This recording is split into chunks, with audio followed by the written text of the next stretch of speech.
Hello दोस्तों, आपके अपने यूट्यूब चैनल लर्न स्टडी में आपका स्वागत है। दोस्तों, आज मैं विज्ञान की एक बहुत ही महत्वपूर्ण लेकर आया हूँ जो आपके सभी एग्जामों के लिए काफ़ी महत्वपूर्ण होगी। दोस्तों, मैं इतिहास, सामान्य ज्ञान और विज्ञान की नई नई वीडियो लेकर आता रहता हूँ। अपने यूट्यूब चैनल लर्न स्टडी को सब्सक्राइब करें, शेयर करें और लाइक करना, बेल आइकन दबाना ना भूलें, जिससे मैं नई नई वीडियो नोटिफिकेशन आपको मिलता रहे। दोस्तों, आपके अपने यूट्यूब चैनल लर्न स्टडी पे इतिहास और विज्ञान की वीडियो की सीरीज चल रही है जो आपके रेलवे एग्जाम के लिए काफ़ी महत्वपूर्ण होगी, तो वीडियो देखना ना भूलें। अपने आज की वीडियो स्टार्ट करते हैं। तो अपना पहला प्रश्न है, सूर्य का ताप मापा जाता है। तो ऑप्शन नंबर ए प्लेटिनम तापमापी से, ऑप्शन नंबर बी गैस तापमापी से, सी पायरोमीटर तापमापी से, डी वाष्प दाब तापमापी से। तो ऑप्शन नंबर सी पायरोमीटर तापमापी से। अपना अगला प्रश्न है, वस्तु को गर्म करने पर उसके अणुओं, ऑप्शन नंबर ए की चाल बढ़ जाएगी, बी का भार बढ़ जाएगा, सी की ऊर्जा कम हो जाएगी, डी का भार घट जाएगा। तो ऑप्शन नंबर ए उसके अणुओं की चाल बढ़ जाएगी। अपना अगला प्रश्न, किसी वस्तु का ताप किसका सूचक है। तो ऑप्शन नंबर ए उसके अणुओं की कुल ऊर्जा का, उसके अणुओं की औसत ऊर्जा का, उसके अणुओं के कुल वेग का, उसके अणुओं के औसत गति ऊर्जा का। तो ऑप्शन नंबर डी उसके अणुओं के औसत गतिज ऊर्जा का। अपना अगला प्रश्न, वस्तु का ताप सूचित करता है कि संपर्क करने पर ऊष्मा, ऑप्शन नंबर ए उस वस्तु से अपेक्षाकृत अधिक ताप पर की वस्तु में प्रवाहित होगी, ऑप्शन नंबर बी अपेक्षाकृत कम ताप की वस्तु में उस वस्तु से प्रवाहित होगी, ऑप्शन नंबर सी वस्तु से पृथ्वी में प्रवाहित होगी, ऑप्शन नंबर डी पृथ्वी से उस वस्तु में प्रवाहित होगी। तो ऑप्शन नंबर बी अपेक्षाकृत कम ताप की वस्तु में उस वस्तु से प्रवाहित होगी। अपना अगला प्रश्न, किसी वस्तु के ताप में वृद्धि का अर्थ है कि वस्तु की, ऑप्शन नंबर ए गतिज ऊर्जा बढ़ गई है, बी स्थिर ऊर्जा बढ़ गई है, सी यांत्रिक ऊर्जा बढ़ गई है, डी ऊष्मीय ऊर्जा बढ़ गई है। तो ऑप्शन नंबर डी ऊष्मीय ऊर्जा बढ़ गई है। अपना अगला प्रश्न है, जब किसी वस्तु को ठंडा किया जाता है तब उसके अणुओं, ऑप्शन नंबर ए की ऊर्जा बढ़ जाती है, बी की चाल घट जाती है, सी का द्रव्यमान घट जाता है, डी का भार बढ़ जाता है। तो ऑप्शन नंबर बी की चाल घट जाती है। अपना अगला प्रश्न, ऊष्मा एक प्रकार की ऊर्जा है जिसे कार्य में बदला जा सकता है, इसका प्रत्यक्ष प्रमाण सबसे पहले किसने दिया। तो ऑप्शन नंबर ए डेवी ने, ऑप्शन नंबर बी रमफोर्ड ने, ऑप्शन नंबर सी सेल्सियस ने, ऑप्शन नंबर डी फारेनहाइट ने। तो ऑप्शन नंबर बी रमफोर्ड ने। अपना अगला प्रश्न, किस वैज्ञानिक ने सर्वप्रथम बर्फ के दो टुकड़ों को आपस में घिसकर पिघला दिया। तो option number A Rumford, B Joule, C Davy, D Celsius. तो ऑप्शन नंबर सी डेवी। अपना अगला प्रश्न है,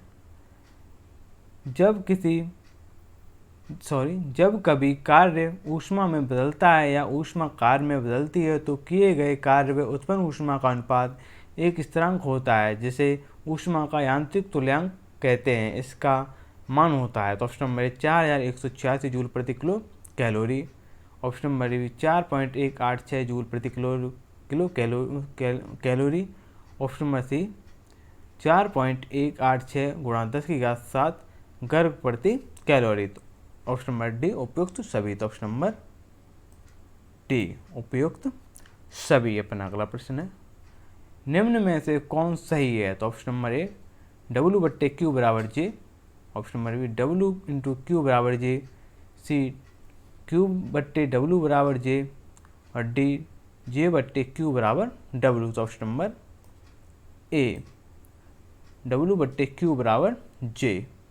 अपना अगला प्रश्न, जब कुछ पानी का लगातार मंथन किया जाता है तब उसका ताप बढ़ जाता है, इस क्रिया में, ऑप्शन नंबर ए ऊष्मा ऊर्जा का रूपांतर ऊष्मीय ऊर्जा में होता है, ऑप्शन नंबर बी ऊष्मीय ऊर्जा का रूपांतर ऊष्मा ऊर्जा में होता है, सी यांत्रिक ऊर्जा का रूपांतर ऊष्मीय ऊर्जा में होता है, डी ऊष्मीय ऊर्जा का रूपांतर यांत्रिक ऊर्जा में होता है। तो ऑप्शन नंबर सी यांत्रिक ऊर्जा का रूपांतरण ऊष्मीय ऊर्जा में होता है। अपना अगला प्रश्न, वाष्प इंजन में उबलते हुए जल का तापमान किस कारण से उच्च हो जाता है? तो ऑप्शन नंबर ए, जल में विलीय पदार्थ होते हैं। ऑप्शन नंबर बी, बॉयलर के अंदर निम्न दाब होता है। सी, बॉयलर के अंदर उच्च दाब होता है। डी, अग्र अत्यधिक उच्च तापमान पर होती है। तो option number B, sorry C, boiler के अंदर उच्च दाब होता है। अपना अगला प्रश्न, शीतकाल में हैंडपंप का पानी गर्म होता है क्योंकि? ऑप्शन नंबर ए, शीतकाल में हमारा शरीर ठंडा होता है अतः जल गर्म प्रतीत होता है। ऑप्शन नंबर बी, पृथ्वी के भीतर तापमान वायुमंडल के तापमान से अधिक होता है। सी, पंपिंग क्रिया से घर्षण पैदा होता है इससे जल गर्म हो जाता है। डी, भीतर से जल बाहर निकलता है और परिवेश से ऊष्मा का अवशोषण कर लेता है। तो ऑप्शन नंबर बी, पृथ्वी के भीतर तापमान वायुमंडल के तापमान से अधिक होता है। अपना अगला प्रश्न है, एसआई सिस्टम में तापमान की इकाई है। तो option number A, kelvin. C, degree Celsius. C, degree centigrade. D, degree Fahrenheit. तो ऑप्शन नंबर ए, केल्विन। अपना अगला प्रश्न है, इनमें से कौन ऊष्मा का मात्रक नहीं है? तो option number A, calorie. B, kilocalorie. C, joule. D, degree Celsius. तो option number D, degree Celsius. अपना अगला प्रश्न है, ताप का ऐसा ही मात्रक है। तो option number A, kelvin. B, Celsius. C, centigrade. D, Fahrenheit. तो ऑप्शन नंबर ए, केल्विन। अपना अगला प्रश्न, 1 किलो कैलोरी ऊष्मा का मान होता है। तो option number A, 4.2 joule. Option number B, 4184 joule. Option number C, 418 joule. D, 41,845 joule. तो option number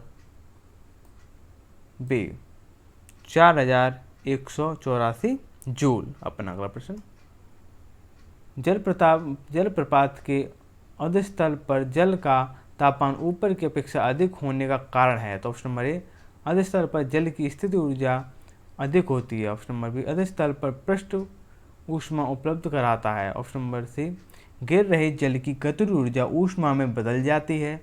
option number D, गिरता हुआ जल परिवेश में ऊष्मा का शोषण कर लेता है। तो ऑप्शन नंबर सी, गिर रहे जल की गतिज ऊर्जा ऊष्मा में बदल जाती है। तो ऑप्शन नंबर सी। अपना अगला प्रश्न है, ताप के सेल्सियस पैमाने पर परम शून्य ताप होता है। तो option number A, 0 degree Celsius. B, 32 degree Celsius. C, 100 degree Celsius. D, 273 degree Celsius. तो option number D, -273 degree Celsius. अपना अगला प्रश्न है, केल्विन मान से मानव शरीर का ताप सामान्य ताप है। तो option number A, 280। B, 290। C, 310। D, 320। तो ऑप्शन नंबर सी, 310। अपना अगला प्रश्न है, कौन सा तापमान सेंटीग्रेड और फ़ारेनहाइट दोनों तापक्रमों में एक समान है? तो option number A, 40 degree Celsius. 100 degree. आपका सी है -100 डिग्री। D, -40 degree. तो ऑप्शन नंबर डी, -40 डिग्री। अपना अगला प्रश्न, न्यूनतम संभव ताप है। तो option number A, -273 degree Celsius. B, 0 degree Celsius. C, -300 degree Celsius. D, 1 degree Celsius. तो option number A, -273 degree Celsius. अपना अगला प्रश्न, फ़ारेनहाइट स्केल पर किसी वस्तु का ताप 212 फ़ारेनहाइट है, सेल्सियस पैमाने पर वस्तु का ताप होगा। तो option number A, -32 degree Celsius. B, 40 degree Celsius. C, 100 degree Celsius. D, 112 degree Celsius. तो option number C, 100 degree Celsius. अपना अगला प्रश्न है, सेल्सियस पैमाने का 0 डिग्री फ़ारेनहाइट स्केल के कितने डिग्री के बराबर होगा? तो option number A, 5 degree. B, 32 degree. C, 64 degree. D, 273 degree. तो ऑप्शन नंबर बी, 32 डिग्री। अपना अगला प्रश्न, मानव शरीर का सामान्य तापक्रम 98.4 फ़ारेनहाइट है, इसके बराबर सेल्सियस में तापक्रम है। तो option number A, 16, option number B 36.89, option number C 35.72, option number D 32.36। तो ऑप्शन नंबर बी 36.89 अपना अगला प्रश्न। फ़ारेनहाइट तापक्रम पर सामान्य वायुमंडलीय दाब पर उबलते पानी का ताप होता है। Option number A 32 degree Fahrenheit, B 100 degree Fahrenheit, C 180 degree Fahrenheit, D 212 degree Fahrenheit. तो option number D 212 degree Fahrenheit अपना अगला प्रश्न है। दिल्ली में जल का क्वथनांक 100 डिग्री सेल्सियस है तो मसूरी में जल का तापमान होगा। Option number A 100 degree Celsius, B 100 degree Celsius से कम, सी 100 डिग्री सेल्सियस से अधिक, डी सभी असत्य हैं। तो option number B 100 degree Celsius से कम अपना अगला प्रश्न है। एक मनुष्य का तापक्रम 60 डिग्री सेल्सियस है तो उसका तापक्रम फ़ारेनहाइट में होगा। तो option number A 140 degree Fahrenheit, B 120 degree Fahrenheit, C 130 degree Fahrenheit, D 98 degree Fahrenheit. तो option number A 140 degree Fahrenheit अपना अगला प्रश्न है। किसी मनुष्य के शरीर का सामान्य तापक्रम होता है। Option number A 98 degree Fahrenheit, B 98 degree Celsius, C 68 degree Fahrenheit, C 60 degree Celsius. तो option number A 98 degree Fahrenheit अपना अगला प्रश्न। तप्त जल के थैलों में जल का प्रयोग किया जाता है क्योंकि। ऑप्शन नंबर ए यह सरलता से मिल जाता है, ऑप्शन नंबर बी यह सस्ता है, हानिकारक नहीं है, सी इसकी विशिष्ट ऊष्मा अधिक होती है, डी जल को गर्म करना आसान है। तो ऑप्शन नंबर सी इसकी विशिष्ट ऊष्मा अधिक होती है अपना अगला प्रश्न।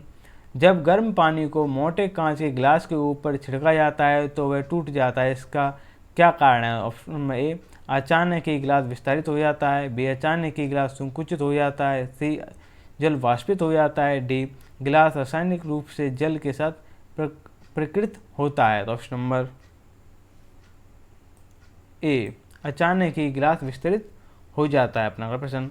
पानी का घनत्व किस ताप पर अधिकतम होता है। तो option number A 0 degree Celsius पर, बी 4 डिग्री सेल्सियस पर, सी -4 डिग्री सेल्सियस पर, डी 100 डिग्री सेल्सियस पर। तो option number B 4 degree Celsius पर अपना अगला प्रश्न।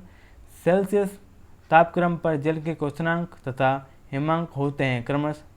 Option number A 0 degree Celsius तथा 100 degree Celsius, B 100 degree Celsius तथा 0 degree Celsius, C 212 degree Celsius 32 degree Celsius, D 32 degree Celsius तथा 212 डिग्री सेल्सियस। तो option number B 100 degree Celsius तथा 0 degree Celsius अपना अगला प्रश्न है। निम्न में से कौन सा सही है। तो ऑप्शन नंबर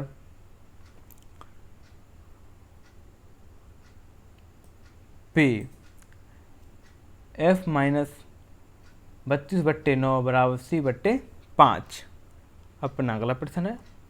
निम्नलिखित तापमापियों में से किसके पायरोमीटर कहा जाता है। तो ऑप्शन नंबर ए विद्युत तापमापी, ऑप्शन नंबर बी विकिरण तापमापी, सी गैस तापमापी, डी द्रव्य तापमापी। तो ऑप्शन नंबर बी विकिरण तापमापी। दोस्तों वीडियो कैसी लगी कमेंट करें, अपने यूट्यूब चैनल लर्न स्टडी को सब्सक्राइब करें, शेयर करें और लाइक करें।